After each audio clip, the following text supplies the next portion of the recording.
السلام عليكم الاصدقاء ديالي، كنتمنى تكونوا بخير وعلى خير. هذا فلوق جديد، نهار جديد. اليوم كنتواجدوا في مدينه المضيق، اللي معروفه بالرينكون واللي معروفه بالهضبه هذه، هضبه الطيفور، كوديه الطيفور. كنتواجدوا الان في واحد الحي الشعبي كيتسمى حي الاستقلال، حي معروف من اوائل الاحياء اللي كانوا هنا في الرينكون في ايامات السبعينات. اليوم الاصدقاء ديالي غادي نمشيو نفطروا الشمالي ان شاء الله الرحمن الرحيم، ومن بعد غادي نمشيو للمرسى نتغداو بالسرديل ديال الرينكون ان شاء الله الرحمن الرحيم. بقاو معايا ما تزابيوش.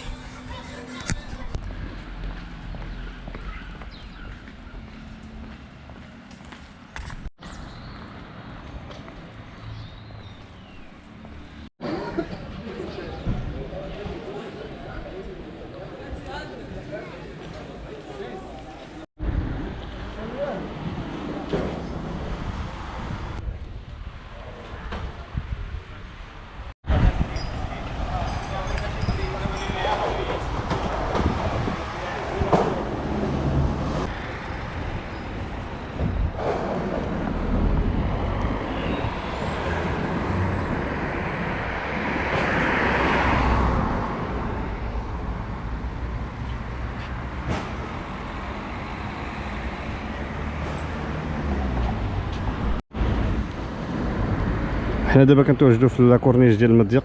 كما كنتو كتعقلوا شهر 7 شهر 8 كان هنا عامر تبارك الله بالمصطفين والسياح. دابا هذا الاخر ديال شهر 9 الديبي ديال شهر 10 تبارك الله الدنيا خاويه، اجواء صافيه ومازال الشميشه سبحان الله العظيم.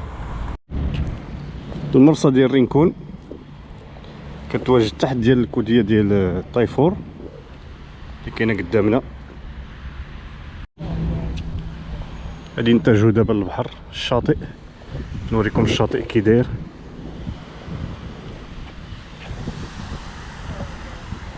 وسبحان الله العظيم باقي الصيف، الشميشه طالعه،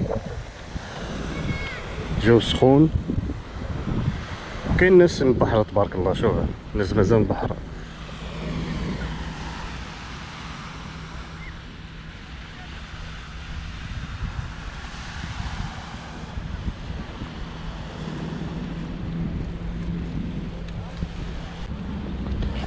غادي نجربوا الفطور الشمالي ان شاء الله في احد هاد القهاوي هادو، شي وحده من هادو. هاد القهوه هادو هما اللي معروفين بزاف في الرينكون في المضيق. غادي نشوفوا واش الاثمنه مازال هي بحال الصيف بحال الشتاء، وغادي نشوفوا ان شاء الله الرحمن الرحيم ونرد عليكم.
من بعد الفطور دابا الاصدقاء ديالي غادي يمشوا ناكلوا شويه ديال الحوت، نتغداو بشويه الحوت في المرسى ديال الرينكون ديال المضيق.